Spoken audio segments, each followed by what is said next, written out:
Good morning. Hey, welcome to part two in our series titled Breaking Down Walls.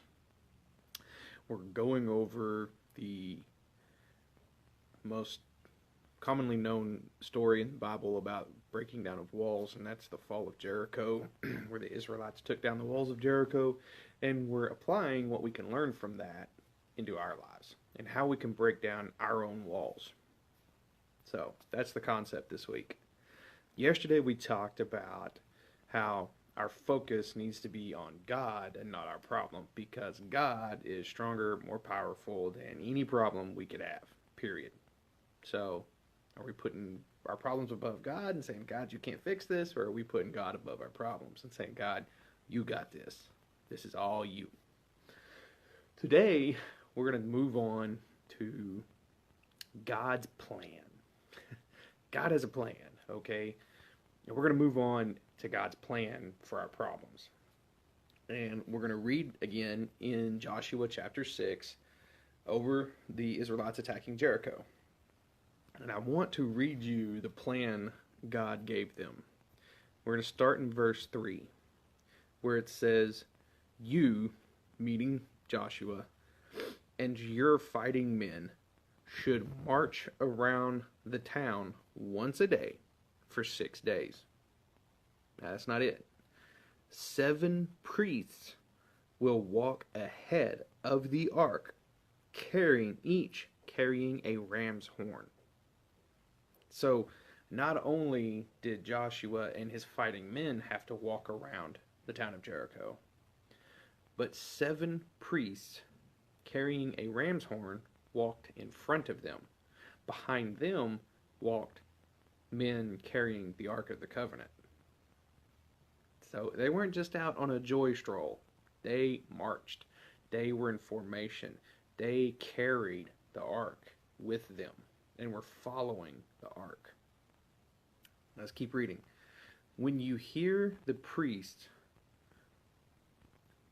give one long blast on the ram's horn, have all... Oh, my bad. I'm sorry. I skipped one. My bad. Hold on. Back up.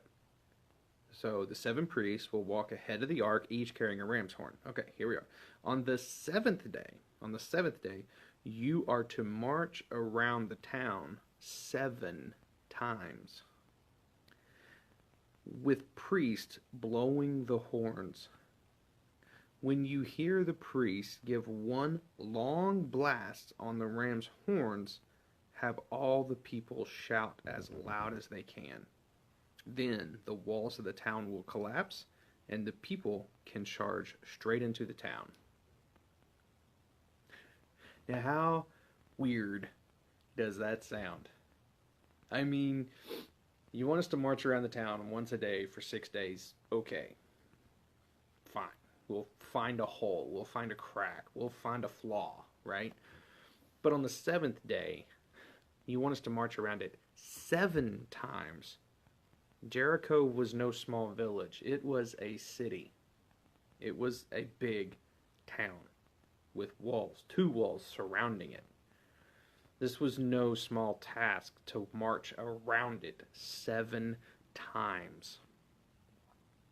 This took all day. You were exhausted. These men were fatigued beyond belief. Okay? Think about this. You want us to do this, and then you want us to shout as loud as we can for as long as we can. You want us to do what? I mean, this was God's plan. And how ridiculous does this sound?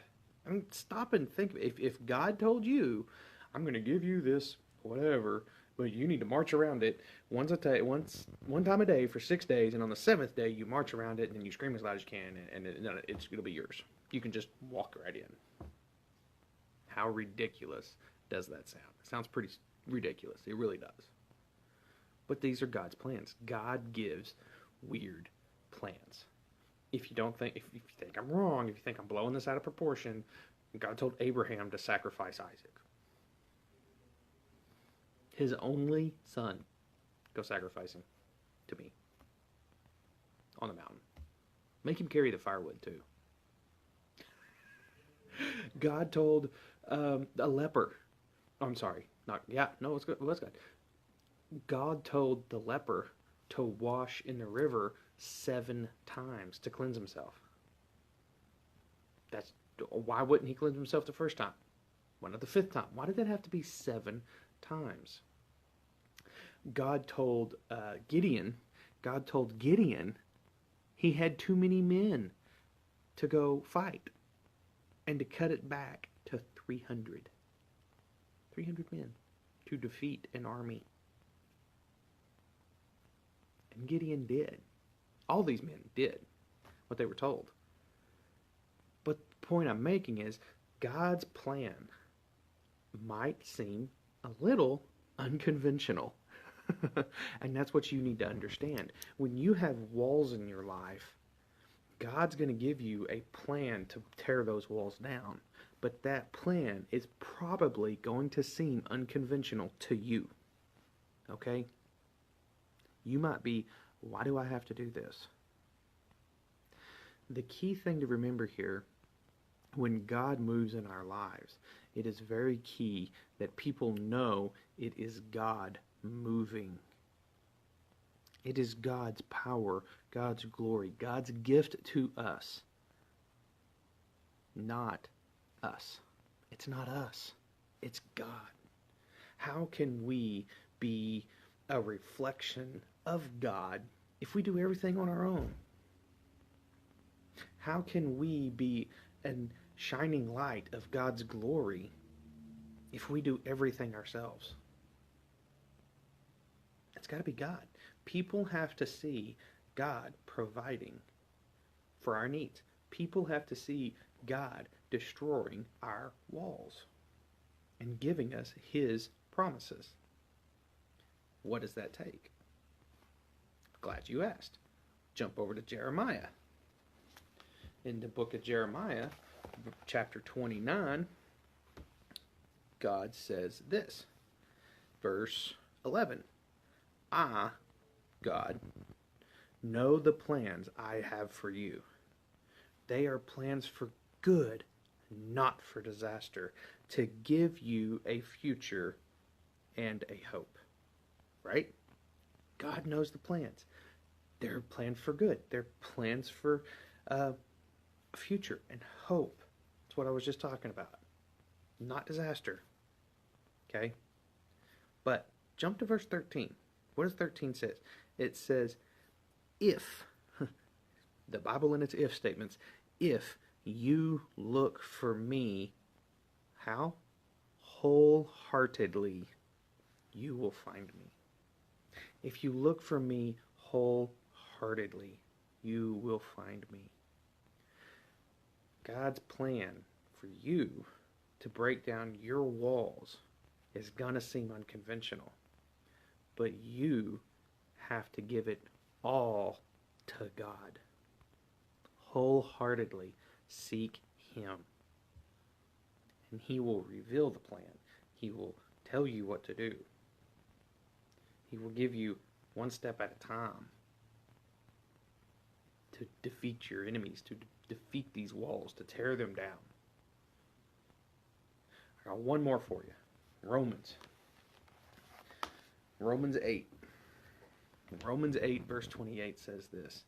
Says, and we know that God causes everything to work together for the good of those who love God. Those who love God. Not for those who find it convenient to be obedient at this time.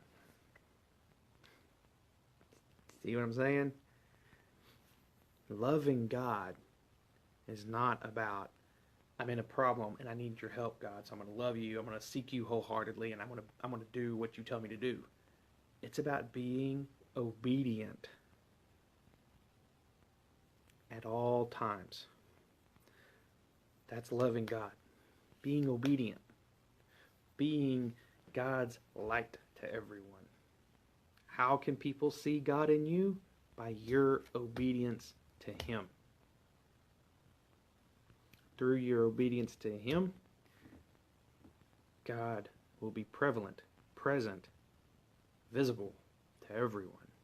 And God will move mountains, tear down your walls. The plan will seem unconventional, but God always provides, always fulfills, if you're obedient. So, my daily drink for you today is this. If you want to tear down your walls, seek God, listen to His unconventional plan, and then be obedient. That will break down walls faster than you can build them. Promise you that. So y'all be blessed today. Have a good day, and I'll talk to you tomorrow.